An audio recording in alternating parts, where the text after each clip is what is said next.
थाने में 6 साल का बच्चा जाकर एक रिपोर्ट दर्ज कराना चाहता है और वो पुलिस वालों से कहता है कि मेरा एक बेटा है और उस बेटे ने मेरे साथ बहुत गलत किया है।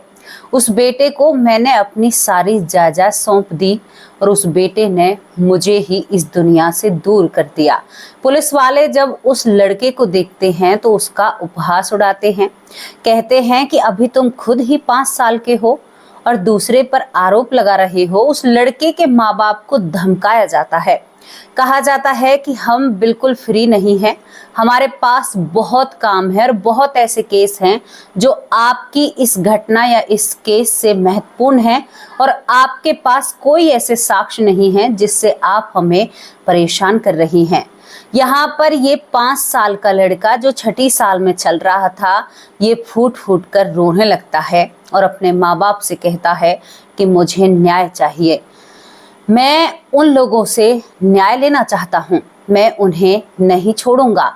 मुझे पता है मुझे कितनी तकलीफ है, कितना दुख है, लेकिन मैं अपने बेटे से, अपनी बहू से, सभी से इंसाफ जरूर लूंगा।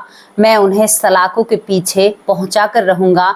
लेकिन जब वो अपने बेटे बहू के पास पहुंच जाता है तो उसके पैरों तले जमीन खिसक जाती है। और दोस्तों, यहाँ पर वो कहावत सिद्ध होती है कि भगवान की लाठी में आवाज नहीं होती, लेकिन जब पड़ती है ना, बड़ी जोर की पड़ती है। आज आपके सामने एक ऐसा केस खोलने वाली हूँ जिस केस में एक आत्मा अपने साथ हुए गलत हुए अत्याचार को अपनी आंखों से देखती है, उन लोगों को तड़पते हुए, बिलबिलाते हुए, जो उसके साथ अत्याचार हुआ था, उस अत्याचार का बदला उस आत्मा ने देख लिया था।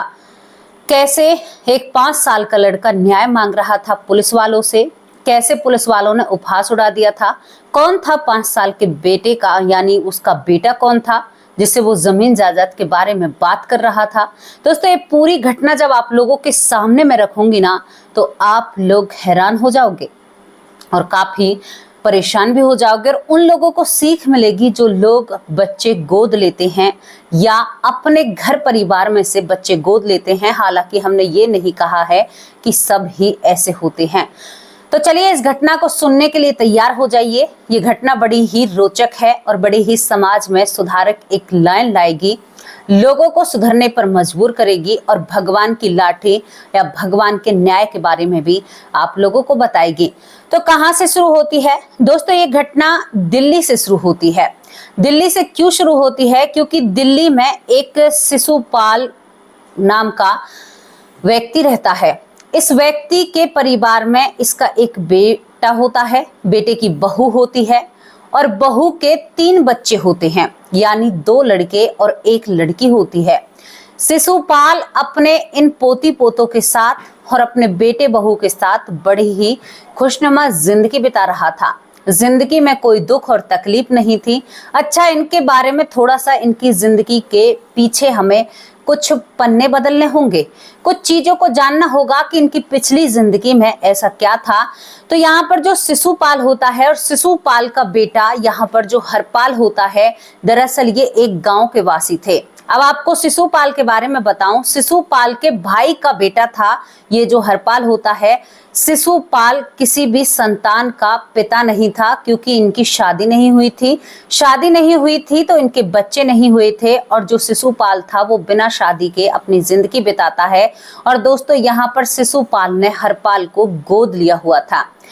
यहाँ पर गोद लेने के बाद क्या होता है कि जो हरपाल होता है, शिशुपाल का बेटा होता है, जो गोद लिया हुआ बेटा है, जो अपने पिता की जमीन है वो पहले ही बेचकर खा चुका था। दोस्तों, यहाँ पर शिशुपाल को झांसा दिया जाता है और शिशुपाल से कहा जाता है यहाँ पर कि बाबा, मैं दिल्ली रहना चाहता हूँ, बच्चों को अच्छी शिक्षा और दीक्षा देना चाहता हूँ, आपको अपनी प्रॉपर्टी मेरे नाम करनी होगी।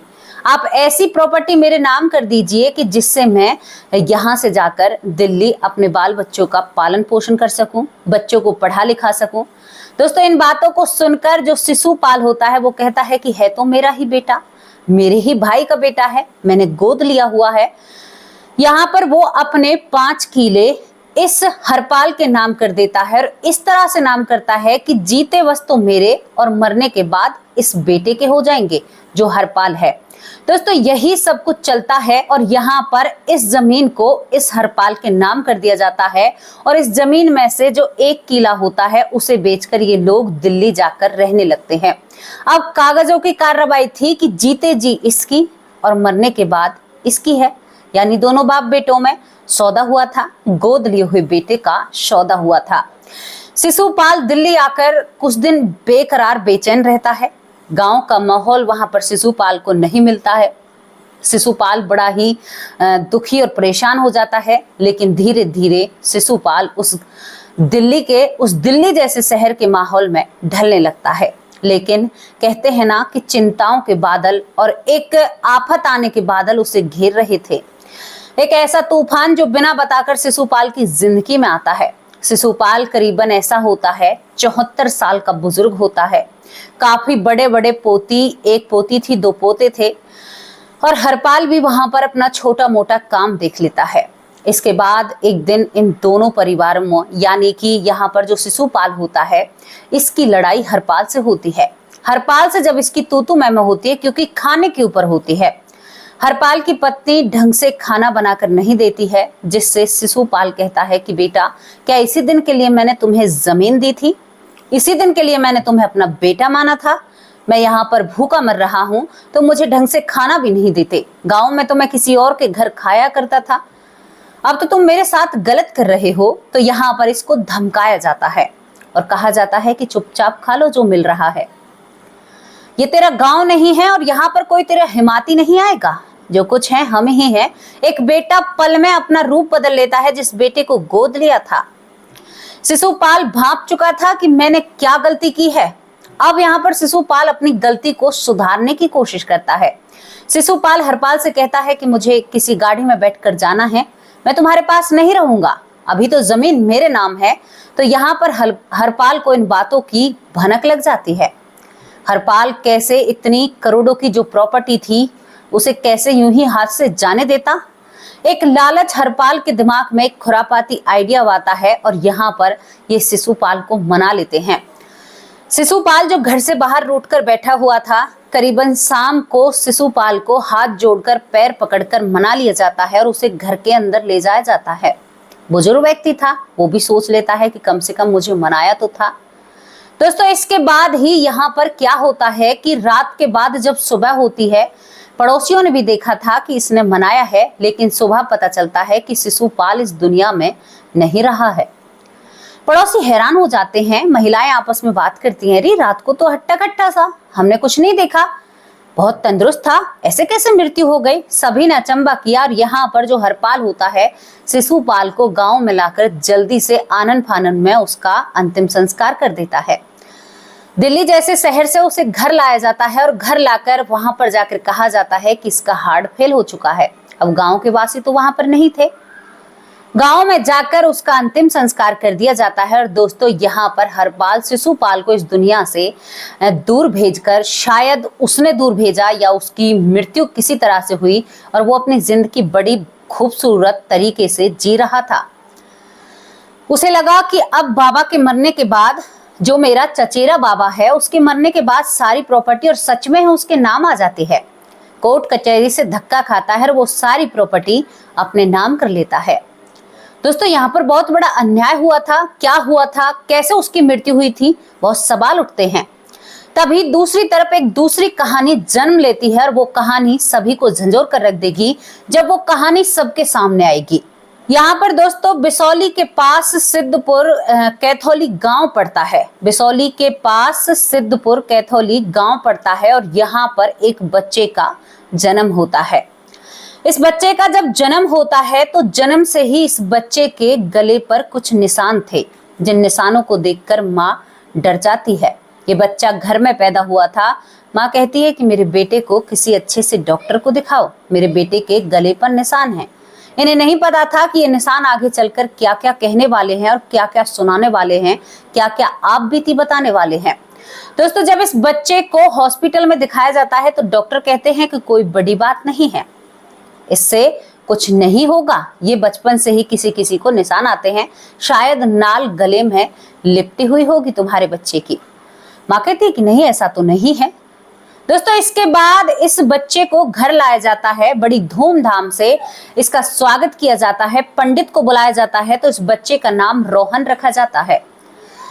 पंडित को भोज कराया जाता है हिंदू रीति रिवाज के हिसाब से, और भोज करने के बाद यहाँ पर इस बच्चे का नाम रोहन रख दिया जाता है। रोहन धीरे धीरे जब बड़ा होता है तो एक सच्चाई सबके सामने वो रखने लगा था।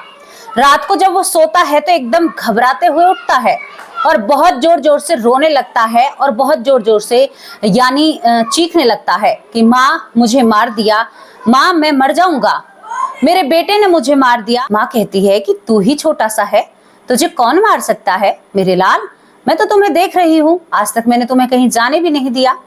ये 2 साल की उम्र में ऐसी बहकी बहकी बातें करता है, हमेशा इसको घबराहट होती है। थोड़ा सा भी बिस्तर चेहरे पर आ गया या तकिया इसके चेहरे पर गिर जाया करता था तो ये नीला पड़ जाया करता था। इस तरह की चीजें यहाँ पर हो रही थी और ये जो लड़का होता है रोहन, ये धीरे धीरे बड़ा होने लगता है। दोस्तों जब ये 3 साल का हो जाता है, चौथी साल में चलता है, तो ये अपने माँ बाप के सामने रोने लगता है। कहता है कि मुझे तो मोहम्मदगंज गांव जाना है, जहां पर मेरा गांव है और वहां पर मेरा एक बेटा है। फिर कुछ दिन बाद कहता है कि मेरा बेटा दिल्ली में है, मेरी सारी जायदाद तो उसने हड़प ली है, मेरे बेटे ने मेरे साथ बहुत बुरा किया है। अब माँ बाप बड़े असमंजस में हो जाते हैं कि भाई ये बचपन से ही उनके सामने रहा है, भले ही चौथी साल में चल रहा है लेकिन था तो उनके सामने ही, तो हमने तो कभी इसको घर से बाहर जाते हुए नहीं देखा। तो यहाँ पर घर वालों को समझ में आ जाता है कि ये पुनर्जन्म का मामला है, यानी इसको बीते जन्मों की बातें याद हैं, लेकिन शायद बहुत घातक बात है, बहुत दुखी करने वाली बात है जो ये लड़का इतना डरता है, इतना परेशान करता है। माँ बाप बहुत सुलझे हुए थे, जो रोहन के माँ बाप हैं वो बहुत सुलझे हुए थे, क्योंकि रोहन को बड़ी मन्नतों से इस घर में पाया था। अच्छा, इसके बाद जब रोहन 4 साल का होता है, जब बताने योग्य हर बात को होता है, दोस्तों जिन बच्चों का दूसरा जन्म होता है, हालांकि सबका दूसरा जन्म होता है, लेकिन जिनको याद होता है ना, वो बोलने में बड़े सक्षम होते हैं, बहुत जल्दी जल्दी वो बहुत सारी चीजों को बता देते हैं। जबकि एक आम बच्चा जिसे पिछला जन्म याद नहीं है, वो चीजों को सीख रहा होता है, लेकिन ये बच्चे बहुत ही दिमाग से तेज होते हैं और आधी से ज्यादा चीजों का बोध या ज्ञान इन्हें पहले से ही होता है। तो यहाँ पर इस लड़के से रोहन से पूछा जाता है माँ बाप के जरिए, तो रोहन जो कहानी अपने माँ बाप के सामने रखता है, माँ बाप की आंखों से आंसू निकल आते हैं। माँ बाप कहते हैं कि क्या ऐसा भी हो सकता है, इतने बुरे लोग इस दुनिया में हैं। दोस्तों यहाँ पर रोहन जब अपनी कहानी रखता है तो माँ बाप बिलक बिलक कर रोने लगते हैं और कहते हैं कि बेटा हम तुझे इंसाफ दिलाकर रहेंगे, चाहे कुछ भी हो जाए हम तुम्हें इंसाफ दिलाकर ही रहेंगे। रोहन से जब पूछताछ की जाती है तो रोहन कहता है कि माँ मैं एक बहुत खुश मिजाज व्यक्ति था, मैं अपनी जिंदगी बहुत अच्छे से काट रहा था, मेरी शादी भी नहीं हुई थी, मेरा नाम शिशुपाल है, पिछले जन्म का जो नाम है मैं शिशुपाल हूँ। मेरा एक छोटा भाई था, मेरे यानी जो छोटा भाई है उसका बेटा होता है हरपाल, और हरपाल को मैंने गोद लिया था। हरपाल को मैंने गोद लिया था और सारी संपत्ति उसके नाम की थी। माँ मैं उसे बेटे से भी बढ़कर मानता था, मेरी जिंदगी थी वो। बचपन से उसका जो पेशाब होता है उसमें मैं सोया था, उसकी माँ से मैंने उसे बचपन में ही ले लिया था। लेकिन उस लड़के ने जो मेरे साथ किया ना माँ, आप यकीन नहीं कर सकती। ना ही ये कहता है कि आप मेरे माँ बाप नहीं हो, मैं यहाँ पर नहीं रहूंगा, वो कहता है कि केवल मुझे बदला लेना है, केवल मेरे साथ जो हुआ है मुझे लोगों के सामने रखना है कि किसी के साथ ऐसा ना हो। यहाँ पर ये कहता है रोहन कि मैं शिशुपाल की जिंदगी बेहतर तरीके से जी रहा था, मुझे नहीं पता था। पहले तो उसने अपने पिता की संपत्ति को उड़ाया क्योंकि वो इकलौता था हम दोनों के बीच में, फिर उसने मेरी संपत्ति को इस तरह से अपने नाम करा लिया। यहाँ पर अपनी माँ से कहता है कि माँ मुझे लेकर वो दिल्ली चला गया और हम वहां पर दिल्ली रहने लगते हैं, लेकिन जो यहाँ पर हरपाल था उसकी पत्नी से मेरी बातें नहीं बनती हैं, उसकी जो पत्नी होती है उससे हमेशा मेरी लड़ाई होती रहती है। इसी वजह से एक दिन मेरी माँ उससे बहुत जोर से लड़ाई होती है, जो हरपाल की पत्नी होती है, हम दोनों बहुत जोर से लड़ते हैं। वो मुझे कहती है कि इस घर से निकल जा, तेरी इस घर में तेरे लिए कोई जगह नहीं है। मैं घर से बाहर रूठ कर बैठ जाता हूँ। हरपाल भी मुझे खरी खोटी सुनाता है। पोती और पोतों में मेरा जी अटका था, सभी लोग मेरे बहुत प्यारे थे और मैं क्या करूं, उन लोगों ने मेरे साथ ऐसा धोखा किया। माँ उन लोगों ने मुझे हाथ जोड़कर, और मैंने जब धमकी दी कि मैं गाँव जा रहा हूँ और अपने भाई के पास रहूंगा, रहूंगा, तो उन लोगों ने मुझे हाथ जोड़कर पैर पकड़कर अपने घर में वापस घुसा लिया। घर में वापस लेकर आते हैं बेटा, उसके बाद मुझे पानी पिलाया जाता है, खाना दिया जाता है, मुझसे माफी मांगी जाती है। लेकिन जैसे ही रात को करीबन 11 या 11:30 बजते हैं, तभी यहाँ पर हरपाल की जो पत्नी होती है वो आती है। यहाँ पर वो कहता है कि माँ, हरपाल की पत्नी ने मेरे पैर पकड़े। मैंने कहा बेटा तू मेरे पैर क्यों पकड़ रही है? माँ, उसके बाद जो हरपाल होता है उसने तकिए से मेरे चेहरे पर तकिया रख दिया और उसे दबाता चला गया। मेरे मुंह से आवाज भी नहीं निकलती है। उसके बाद हरपाल ने मेरे मुंह में वही स्वापी जो उसके कंधे पर रहा करती थी, मेरे पास भी रहा करता था, यानी गमछा, उसको मेरे मुंह में उलेट दिया। उसके बाद हरपाल ने मेरे गर्दन पर भी हाथ रखा और जितनी उसमें ताकत थी, बहुत तड़पता हूँ। यहाँ पर वो कहता है कि माँ, मैं बहुत तड़पता हूँ। बाबूजी, जब उस वक्त मेरे प्राण निकले थे, बस मुझे ही पता है कितना जोर मेरे ऊपर पड़ा था। मेरी आत्माओं से बस यही आवाज निकल रही थी कि भगवान, किसी पर कोई भरोसा ना करे। ये सारी चीजें मुझे झंझोर कर रख रही थी। मेरी उम्मीद, मेरे सपने, मेरे सब कुछ चूर चूर हो गए, क्योंकि उस बेटे को मैंने अपने बुढ़ापे का सहारा माना था और उसने मुझे रात रात में इस दुनिया से ही दूर कर दिया। उसकी वो पत्नी मेरे पैरों को तब तक नहीं छोड़ती है जब तक मेरी एक एक सांस बंद नहीं हो जाती है। वो गोद लिया हुआ बेटा तब तक मेरी गर्दन को नहीं छोड़ता है जब तक मेरी धड़कन बंद नहीं हो जाती है। मैं इतना तड़पा, मेरी आंखों से आंसू टपकते हैं, लेकिन उफ तक आवाज नहीं निकलती, क्योंकि गमछे को मेरे मुंह में भर रखा था। कोई मारपीट नहीं, कुछ भी नहीं, सीधा उन लोगों ने मेरे साथ ऐसा कर दिया था। उसके बाद मैं अपने प्राणों को अपने शरीर से दूर देखता हूँ, क्योंकि मैं बुजुर्ग था, ज्यादा संघर्ष नहीं कर पाता हूँ माँ। और मैं जब देखता हूँ तो मैं हैरान हो जाता हूँ कि मैं तो मर चुका हूँ। मैं वहां से जो आगे की कथा आपको सुनाऊं, उसके बाद मेरे शरीर को उठाया जाता है, रात को ही गांव की तरफ लेकर मेरे शरीर को भागा जाता है।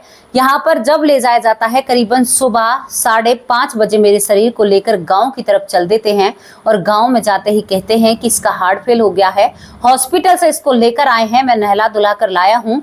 और गाँव में जाकर मेरी अंतिम क्रिया कर दी जाती है और मेरा भाई ही मेरे बच्चों को दिलासा दे रहा था। वो मुंह बोला बेटा, वो अत्याचारी बेटा जिसने मेरे साथ ये सब कुछ किया, वो ऐसे रो रहा था कि मानो सच में ही मैं हार्ट फेल होने से इस दुनिया से गया हूँ, सच में ही इसी तरह मेरी मृत्यु हुई है। मैं अचंभित था, इन सारी चीजों को देखकर मैं हैरान था, क्योंकि मेरी आत्मा ये सब कुछ देख रही थी। उसके बाद उसी दिन एक हवा का झोंका आता है और उसके बाद मैं अपने आप को आपके घर में पाता हूँ। माँ बाप, अब बताइए आप, क्या मुझे बदला नहीं चाहिए? मेरे पास सब कुछ है, मैंने सब कुछ देखा है, मैं उन्हें ढूंढना चाहता हूँ। दिल्ली में पूरा पता इस लड़के को पता होता है। दोस्तों, यहाँ पर इस माँ बाप ने कहा कि बेटा तू अभी थोड़ा और बड़ा हो जा और सारी चीजों को एक कॉफी में उतारता चला जा। यानी इस बच्चे को लिखना भी आता था, क्योंकि पिछले जन्म में जो शिशुपाल होता है वो 9वीं कक्षा तक पढ़ा लिखा था, तो वो हर चीज को बिना पढ़े ही, आप सोच कर देखिए, उसने पढ़ाई नहीं की थी, कहाँ पढ़ाई कर लेगा 4 साल का बच्चा। वो सारी चीजों को एक डायरी में लिखता जाता है, वही राइटिंग होती है जो यहाँ पर शिशुपाल की होती है। अच्छा, इसके बाद अब ये लड़का 6ठी साल में चलता है, तो अब दिल्ली की तरफ ये लोग अपना रुख करते हैं, दिल्ली की तरफ जाते हैं। वो बाहर से ही घर को देखता है, कहता है कि अपने माँ बाप से कि अगर मैं इससे कहूंगा तो ये सतर्क हो जाएगा, मैं इसको सतर्क नहीं करना चाहता। ये लड़का पहले पुलिस स्टेशन जाता है, वहां पर अपनी पूरी घटना, पूरी कहानी बताता है। तो इस कहानी को सुनकर जो पुलिस वाले होते हैं वो जोर जोर से इन लोगों का उपहास उड़ाने लगते हैं, जोर जोर से कहते हैं कि तुम कहीं से इस बालक पागल बच्चे को लेकर आए हो क्या? ऐसा कभी हुआ है? हमने कभी होता हुआ देखा है? हमने तो कभी नहीं देखा। जैसे कि मेरे चैनल पर कुछ लोग आकर कहते हैं ना, जैसे पुलिस वाले कह रहे थे, ऐसे ही मेरे चैनल पर आकर कहते हैं कि ऐसा कभी होता है? होता है, हजारों में एक का होता है, लेकिन जरूर होता है। उसकी लाठी में आवाज भले ही ना हो, लेकिन करारे की पड़ती है। अच्छा, इसके बाद हरपाल, बहुत यहाँ पर हरपाल के बारे में भी आपको बताऊंगी। यहाँ पर जो शिशुपाल उर्फ रोहन होता है वो बड़ा ही टूट जाता है, सुबक सुबक कर अपने माँ बाप के गले पड़कर रोने लगता है।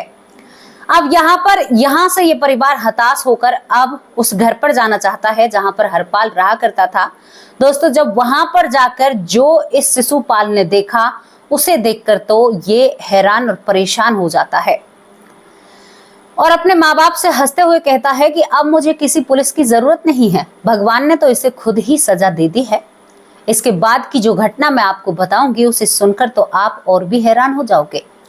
यहाँ पर ये बड़े बुरे से मुंह के साथ जो रोहन होता है यानी उर्फ जो शिशुपाल होता है, जब यहाँ पर हरपाल का घर जाकर खटखटाता है तो उस घर से केवल हरपाल निकलता है। दो माँ बाप साथ में 3-4 लोग और लेते हैं क्योंकि डर का मामला था, जब कोई अपने पिता को ही मार सकता है तो ये लोग कितने मायने रखते थे। दोस्तों इसके बाद यहाँ पर जब दरवाजा खुलता है तो ये सीधा कहता है, जो यहाँ पर रोहन होता है, कि और हरपाल कैसे हो। तो हरपाल कहता है कि तुम्हें तमीज नहीं है, मुझसे कैसे बातें कर रहे हो, कौन हो तुम, इस बच्चे को यहाँ पर लेकर क्यों आए हो, ये किस तरह की बातें कर रहा है। और हरपाल नशे में चूर था, यानी उसने शराब का सेवन किया हुआ था।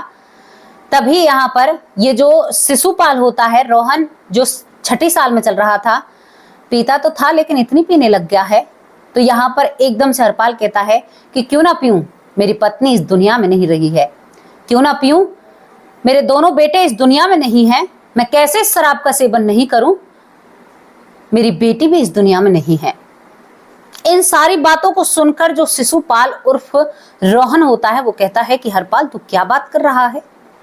तभी वो हरपाल जो शराब के नशे में होता है फूट फूट कर जमीन पर बैठकर रोने लगता है और हाथों को जमीन पर मारने लगता है। कहता है क्या बताऊं, तुम लोग कौन हो मुझे नहीं पता, लेकिन मुझे शराब का नशा है। मेरी पत्नी जो पराए पुरुष से प्रेम करती थी, उसने अपने आप को उस पुरुष के साथ इस दुनिया से दूर भेज दिया, यानी वो पत्नी इस दुनिया से चली गई थी, उसी के साथ एक प्रेम था, बहुत गहरा प्रेम था उसकी पत्नी का, जिस पत्नी के ऊपर ये पूरा मामला चला था। दूसरी वो बताता है कि मेरी पत्नी के जाने बाद मेरा परिवार इधर उधर हो जाता है, यानी परिवार बिखर जाता है। जैसे तैसे करके हमने अपनी बेटी की शादी की थी, वो बेटी अपने ससुराल में इस दुनिया से दूर चली जाती है। अब बेटी की गलती थी या परिवार की गलती थी ये भी मुझे नहीं पता। मेरा बेटा एक किराने की दुकान पर काम करता था, वहां से घर ही नहीं लौटा, अपने आप को इस दुनिया से दूर कर दिया। और दूसरा बेटा भी इसी तरह से एक हादसे के कारण इस दुनिया से दूर हो जाता है। ये थी वो भगवान की लाठी, जो तुमने बुरा किया था उसकी करने का फल ये था। शिशुपाल उर्फ रोहन सोच में पड़ जाता है कि भगवान ने मेरा बदला लिया है, भगवान ने ये सब कुछ किया है मेरे लिए, बहुत सोचने योग्य बात है। और हरपाल अपना सीना पीट पीट कर इस दुख को दारू के गम में भुलाना चाहता था। हरपाल इस रोहन के पैर को पकड़कर रोता है और कहता है कि पता है कितनी जलन होती है सीने में, इस घर में कई लोग घूमा करते थे, आज इस घर में कोई नहीं है, मैं सब कुछ बेचकर खा जाऊंगा, लेकिन मेरे सीने में जो जलन है उसके बारे में अरे मैं तुम्हें क्या बताऊं। रोहन कहता है कि जो मेरे अंदर जलन थी उसे के बारे में तो तुम्हें नहीं पता, लेकिन आज कलेजे पर ठंडक हो चुकी है, करनी का फल तुम्हें मिला है, जो तुमने किया है वो तुम्हें मिला है, जो तुमने बोया है वो तुमने काटा है। रोहन बड़ा ही खुश होता है और अपने माँ बाप के गले लगता है, लेकिन एक दुख भी उसे होता है क्योंकि पोती और पोते उसे बहुत प्रिय थे। दोस्तों एक परिवार का सर्वनाश हो गया, कमाल की बात है, वो भी इस तरह से एक पूरे परिवार का सर्वनाश हो गया। और यहाँ पर बिना कुछ कहे, बिना कुछ किए, बिना पुलिस की तहकीकात के, बिना पुलिस के जरिए एक परिवार का अपने आप ही सर्वनाश हो जाता है। ये देखिए भगवान की लाठी। आप कहते हैं ना कि भगवान टाइम पर न्याय नहीं करते, वो न्याय जरूर करते हैं लेकिन हमारी नजरों से छुपा हुआ होता है।